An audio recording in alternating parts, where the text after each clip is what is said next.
Gabe Newell has stepped out of his digital cave, revealed 3 new devices, and once again made the entire internet wait for Half-Life 3. OpenAI dropped GPT 5.1 along with group chats in ChatGPT. Sherry's cinematic ad became the meme of the week. Ubisoft sent an actual army of humanoid robots to its factories. Audi is returning to Formula One. Blue Origin pulled off a historic breakthrough, and TARS from Interstellar has suddenly appeared in real life. All that and a couple of wild stories right now. Let's go. Valve suddenly switched to do everything at once mode and unveiled 3 devices: the new Steam Machine, the Steam Frame VR headset, and an updated Steam controller. All 3 will launch in early 2026, though prices remain a mystery. Starting with the Star, the Steam Machine, it looks like a small cube, but inside it's a mini PC 6 times more powerful than Steam Deck. The hardware is serious enough that engineers insist it can run any Steam game, regardless of system requirements. Modern titles run at solid 4K 60 FPS, Cyberpunk holds 55-65 frames, and Valve claims the new console outperforms 70% of home PCs and beats typical RTX 3060 builds. And it's upgradable almost like a real PC. The SSD sits under the lid and swaps in minutes. The RAM uses standard DDR5 sticks you can change yourself. As a bonus, you can move games between Valve devices via microSD with 0 subscriptions or restrictions, unlike the competition. Then, Valve stepped onto VR territory and revealed the Steam Frame. Gabe says it's lightweight and doesn't press on your head. 440 grams with the mount, almost half the weight of Apple Vision Pro. Inside is a Snapdragon 8 chip and 2 2K displays per eye at up to 144 Hz. The main trick is dual Wi-Fi. One module maintains internet, the other acts as a dedicated PC streaming channel, meaning near-zero latency.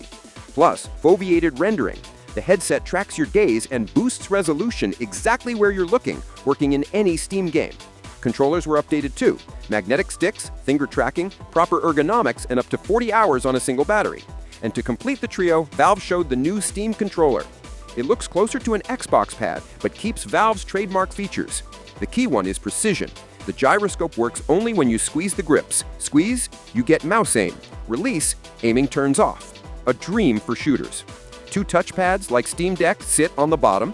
4 extra rear buttons let your fingers stay on the sticks.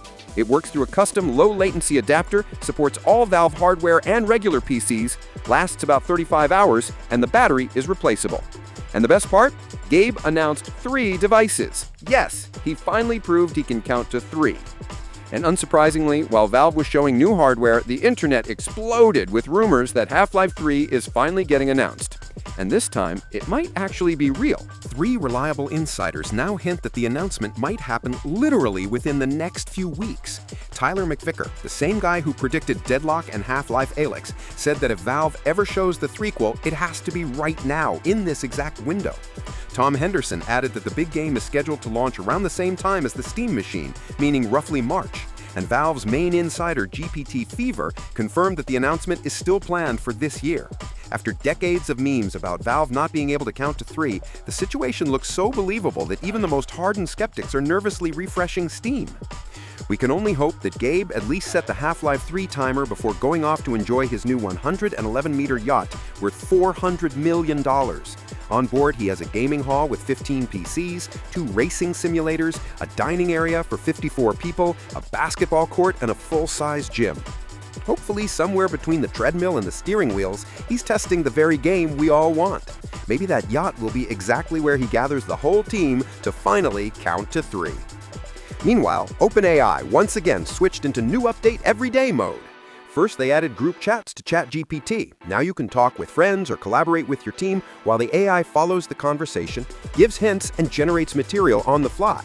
The key detail, group chat memory doesn't intersect with your private chats, so your personal secrets won't leak into your work channels. For now, the feature is only available in Japan, New Zealand, South Korea, and Taiwan, with the rest of the world coming later. Then, OpenAI dropped GPT 5.1, the most energetic update in a while. The model now has adaptive reasoning. Simple questions get instant replies, while complex ones trigger deep logical chains without random freezes. 2 new modes were added: Instant for fast, chatty responses, and Thinking for deep reasoning and long logical sequences. But the headline feature is that ChatGPT now has personalities. You can choose the tone: friendly, efficient, professional, or weird. There's also a style slider that adjusts how warm, direct, or concise the bot should sound. The rollout is gradual, first to paid users, then to everyone, and eventually 5.1 becomes the default model. Though psychologists already warn that sharing personal trauma with a chatbot may not be the smartest idea. Now, Insanity of the Week. This story was shared by the founder of Fireflies, a startup now valued at $1 billion. It turns out that at the beginning, they didn't have a single line of AI. No models, no magical algorithms, just two founders living off pizza, silently joining stranger Zoom calls and writing down every word by hand instead of using any smart assistant. After 100 such calls, they finally made enough money to build automation, and that's when the real AI appeared and the company took off. A few years later, it became a billion-dollar business. Turns out the best startup hack is not having AI, it's pretending you have one. The founder admitted it himself, and the internet saluted him for it. And we move on. The meme of the week is courtesy of Cherry from China.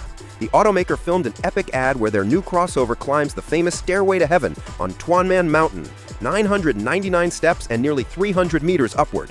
But the epic moment ended instantly. The safety cable latch snapped, the rope wrapped itself around the wheel, and the SUV smashed through the railing, stopping literally one step from the cliff.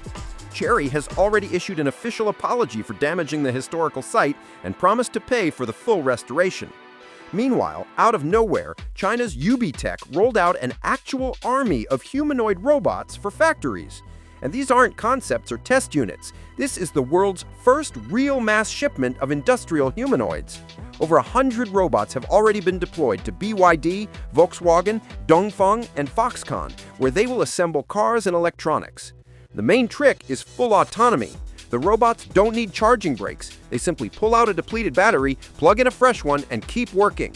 Essentially, it's a 24/7 workforce that doubles as its own tech support.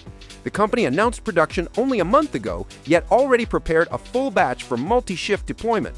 Chinese factories just got employees who don't get tired, don't argue, don't show up late, and don't need lunch. And now, Audi is returning to Formula One and doing it properly. The company revealed a brand new car built entirely from scratch. New chassis, custom aerodynamics, a fully proprietary platform. At its core is a hybrid system based on a 1.6-liter V6, producing 1,500 horsepower, running both on electricity and recycled fuel blends under the 2026 F1 rules. To avoid being backmarkers, Audi immediately bought the Sauber team and set a goal to fight for the championship by 2030. The car's first reality check will be the Melbourne Grand Prix this spring, the team's first start under the Audi name. And now, Death Stranding in real life. Hideo Kojima and Danson's unveiled an actual functional exoskeleton inspired by the game. Not a cosplay, a working device. The tech is straight out of Death Stranding. Charge indicators, smart gate control and stabilization on stairs and rough terrain.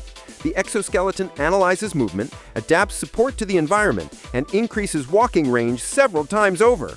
It boosts step power by 50%, reduces knee load by up to 200%, and effectively makes the wearer 20 kilograms lighter when climbing. It runs over 4 hours on swappable batteries. Designed by ZIS-CCA, the limited edition releases on December 2 for $699. Couriers are already lining up.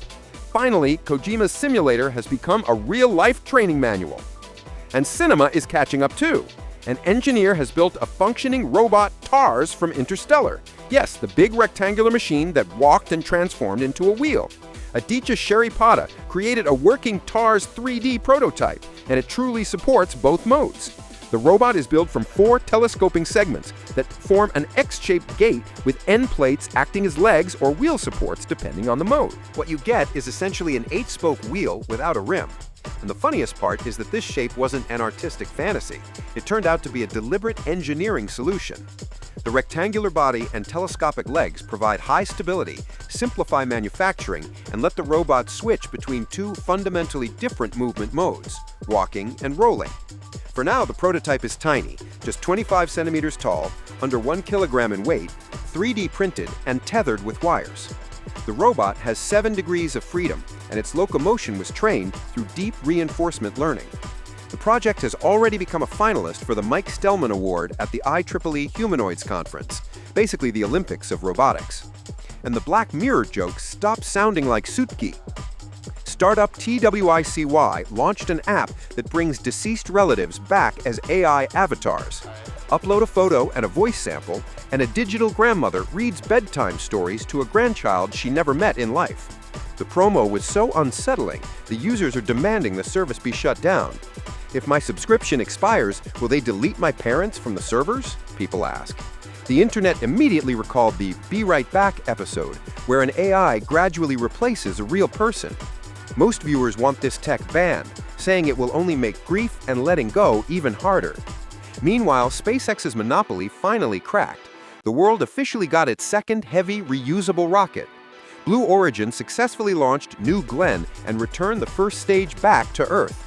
The liftoff happened at night on November 13, and just minutes later, the booster softly landed on a platform in the Atlantic on only the second try, while Falcon 9 once needed 19. New Glenn carried 2 NASA Escapade probes to orbit. They're heading toward Mars to study space weather and the planet's magnetosphere. The rocket is impressive on its own. 98 meters tall, up to 45 tons of payload, and at least 25 reuses. And this is just Phase 1. New Glenn is already being prepped for the Artemis 8 lunar program, Amazon's Kuiper satellites, and multiple government missions. For the first time in years, SpaceX has a true competitor. And on that cosmic note, that's it for today. Thanks for watching. Don't forget to subscribe and hit the bell to stay updated on the wildest tech breakthroughs. We promise, the best is still ahead. See you in the next videos.